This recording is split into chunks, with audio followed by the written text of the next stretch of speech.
ఇరాన్లోని కీలక అణు కేంద్రాలు ఫార్డో, నటాంజ్, ఇస్ఫహాన్. వీటిలో ఫార్డో, నటాంజ్ భూగర్భంలో ఉంటాయి. వాటిని సాధారణ క్షిపణులతో ధ్వంసం చేయడం అసాధ్యం. భూగర్భంలో ఉన్న ఆ స్థావరాలను ధ్వంసం చేయాలంటే శక్తివంతమైన బంకర్ బస్టర్ బాంబులే సరైనవి.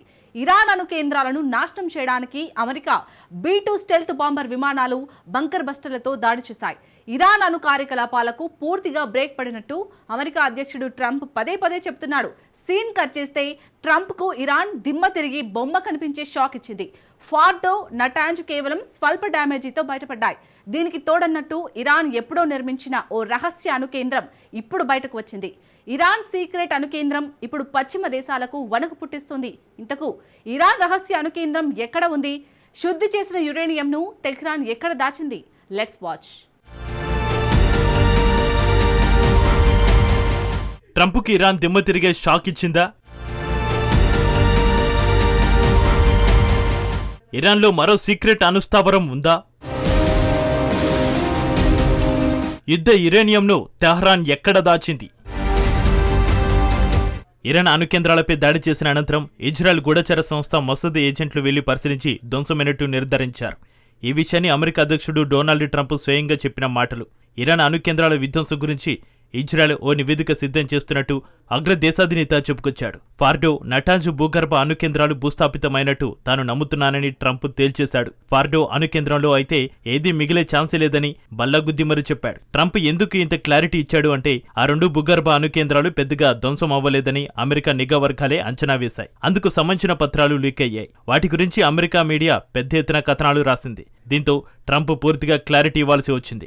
ఈ అణు కేంద్రాలపై B-2 స్పిరిట్ స్టెల్త్ బాంబర్లతో దాడి చేయించాడు ట్రంప్. భూగర్భంలోని ఇరాన్ అణు కేంద్రాలను ధ్వంసం చేసేందుకు శక్తివంతమైన బంకర్ బస్టర్ బాంబును ప్రయోగించాడు.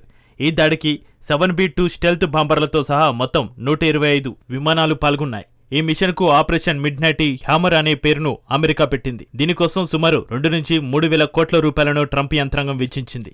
అంత భారీ మిషన్ చేపట్టిన ఇరాన్ అణుస్థావరాలు ధ్వంసం కాలేదన్న కథనాలు రావడంతో ట్రంప్పై విమర్శలు వ్యక్తమవుతున్నాయి. శత్రు దుర్భేద్యమైన శక్తివంతమైన భూగర్భ అణు కేంద్రాలను ధ్వంసం చేస్తామని ట్రంప్ చెబుతున్నాడు. ఇరాన్ అణు కార్యక్రమాలు ఆగిపోయినట్టేనని తేల్చేస్తున్నాడు. అయితే బిగ్ బ్రదర్ ట్రంప్కు ఇరాన్ కోలుకలేని షాక్ ఇచ్చింది. తమ అణు కార్యక్రమాలకు సంబంధించిన ప్లాన్ బిని తెహ్రాన్ బయటపెట్టింది.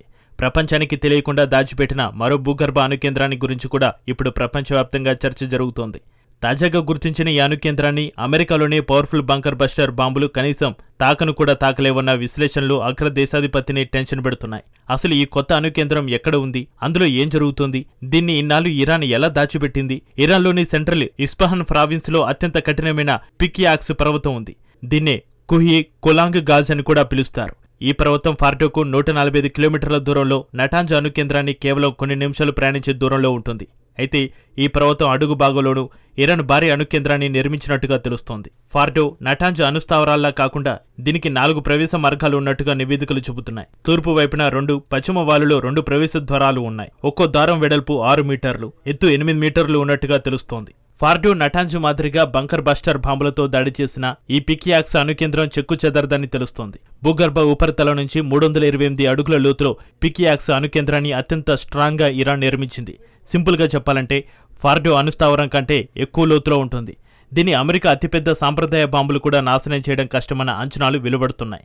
నిజానికి ఈ అణు కేంద్రం గురించి 2023లోనే ఉపగ్రహ చిత్రాలు బయటకు వచ్చాయి. అప్పట్లో పెద్ద ఎత్తున ఇరాన్ తవ్వకాలు చేపట్టినట్టుగా ప్లానెట్ ల్యాబ్ చిత్రాలతో స్పష్టంగా తెలిసింది. భద్రతా తనిఖీలు, సొరంగాల నిర్మాణాన్ని ఉపగ్రహ చిత్రాలతో గుర్తించారు. పిక్యాక్స్ని కేవలం సెంట్రిఫ్యూజ్ తయారీ కేంద్రంగా మాత్రమే కాకుండా యురేనియంతో అణుబాంబును తయారు చేసేందుకు అనువుగా నిర్మించింది. ప్రధానంగా పిక్యాక్స్ అణు కేంద్రం భూగర్భ లోతు అమెరికాను టెన్షన్ పెడుతున్నట్టుగా నిపుణులు విశ్లేషిస్తున్నారు. ఎందుకంటే దీన్ని బంకర్ బస్టర్ బాంబులు కూడా ఏం చేయలేవంటున్నారు. ఇక పిక్యాక్స్ భూగర్భ అణు కేంద్రంలో వేల కొద్ది అధునాతన సెంట్రిఫ్యూజ్లను మోహరించే అవకాశం ఉంది. ఇతర అణుస్థావరాలు నాశనమైన న్యూక్లియర్ బాంబును ఇరాన్ తయారు చేయడానికి ఇది ఒక్కటి చాలని నిపుణులు అంచనా వేస్తున్నారు. అయితే ఫార్డో నుంచి తరలించిన యురేనియం ఎక్కడ ఉంది? ఇరాన్ శుద్ధి చేసిన యురేనియంను ఎక్కడ దాచింది?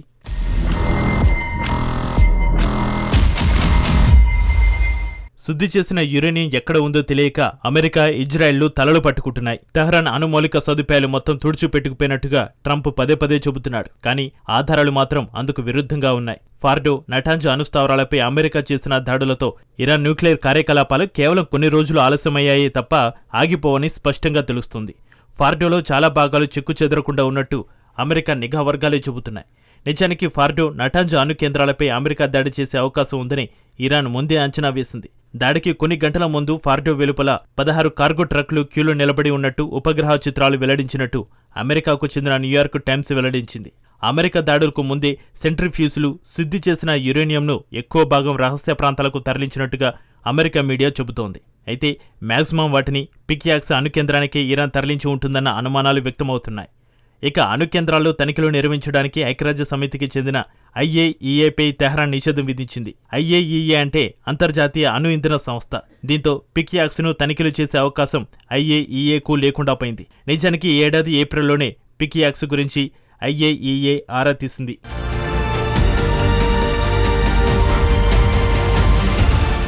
పిక్యాక్స్ IAEAకు సంబంధించినది కాదని తెహ్రాన్ తెగేసి చెప్పింది. అక్కడ జరుగుతున్న కార్యకలాపాలను ఎందుకు రహస్యంగా ఉంచుతున్నారు అన్న ప్రశ్నకు మాత్రం ఇరాన్ నుంచి సమాధానం లేదు. అయితే ఈ పిక్యాక్స్లోనే శుద్ధి చేసిన యురేనియంను తెహ్రాన్ నిల్వ చేసి ఉండొచ్చన్న అనుమానాలు వ్యక్తమవుతున్నాయి.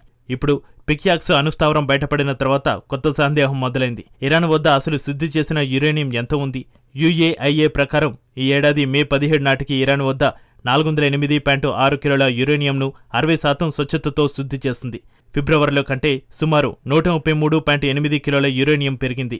ఇదంతా ఒక ఎత్తైతే పిక్యాక్స్ అణుకేంద్రంలో ఎంత యురేనియం ఉంది అన్నది మాత్రం తెలియడం లేదు. ఇక ఇరాన్ భూగర్భ అణుకేంద్రాలపై అమెరికా దాడి చేసిన తర్వాత తెహ్రాన్ న్యూక్లియర్ కార్యక్రమాలపై మరింత దూకుడు పెంచే అవకాశం ఉంది. ఇరాన్ మరింత దూకుడుగా అణుబాంబులను తయారు చేసే అవకాశం ఉందని అంచనా వేసింది. నిజానికి ఇప్పటివరకు పౌర అవసరాల కోసమే అణు కార్యక్రమాలను చేపడుతున్నట్టుగా ఇరాన్ వాదిస్తోంది. అయితే ఇరాన్ పాలకులకు, ప్రభుత్వానికి ముప్పు ఏర్పడితే పౌర అవసరాలను పక్కనబెట్టి మిలిటరీ అవసరాలకు అనుగుణంగా ఆయుధాలను ఇరాన్ తయారు చేసే ప్రమాదం ఉందని కొందరు భద్రతా విశ్లేషకులు హెచ్చరిస్తున్నారు.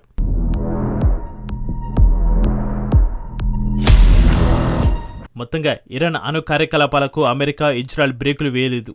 12 రోజుల పాటు ఇజ్రాయెల్ చేసిన దాడులన్నీ బురదల పోసిన పన్నీరయ్యాయి. B-2 బాంబర్లు, యుద్ధ విమానాలు, ఫ్యూయల్ ట్యాంకర్లు, నిఘా విమానాలతో ట్రంప్ దాడి చేసిన ఇరాన్ మాత్రం స్ట్రాంగ్గా నిలిచింది. ట్రంప్కు పిక్యాక్స్ అణుస్థావరంతో కొత్త షాక్ ఇచ్చింది.